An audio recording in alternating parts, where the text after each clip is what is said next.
Hey everyone, it is Natalia here.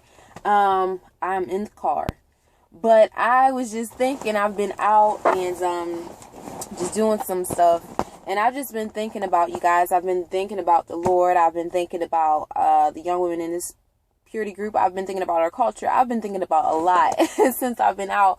But up until the time that I have seen you guys, or that you guys have watched the video last time, I hope that all of you have had a wonderful week, a wonderful time in the Lord. I hope that your relationships with the Lord are growing. I just pray that your lives are continuing to be transformed daily.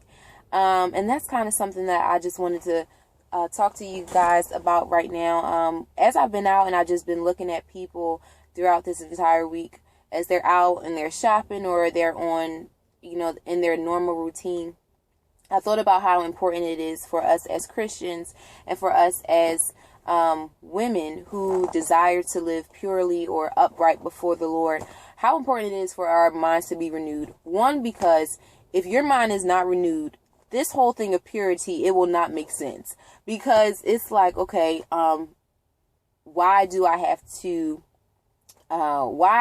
my desires have to be righteously fulfilled? Why do you have to wait to have sex for marriage? Why does sex have to be in the confounds of marriage? Why do you live a pure life before God? Why does God even find this important? Why does my mind need to be renewed? Why isn't it okay for me to think the way that I think? Why isn't it okay for me to go with the culture? And I've just been thinking about all those things. And in order for us to understand the way of the Lord, our minds have to be renewed.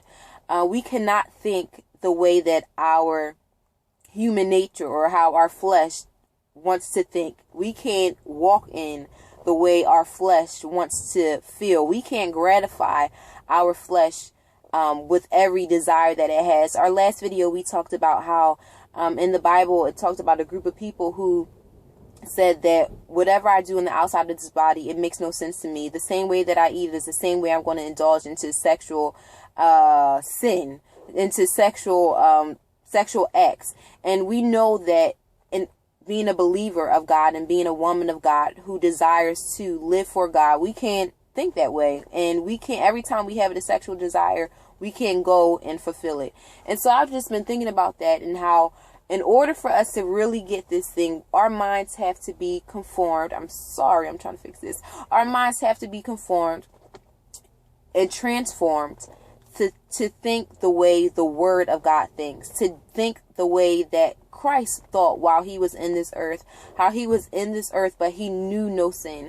And though we're born into sin, we can get to a place in our lives where we are turning away from sin, where our lives are not just completely bombarded with sin. And thinking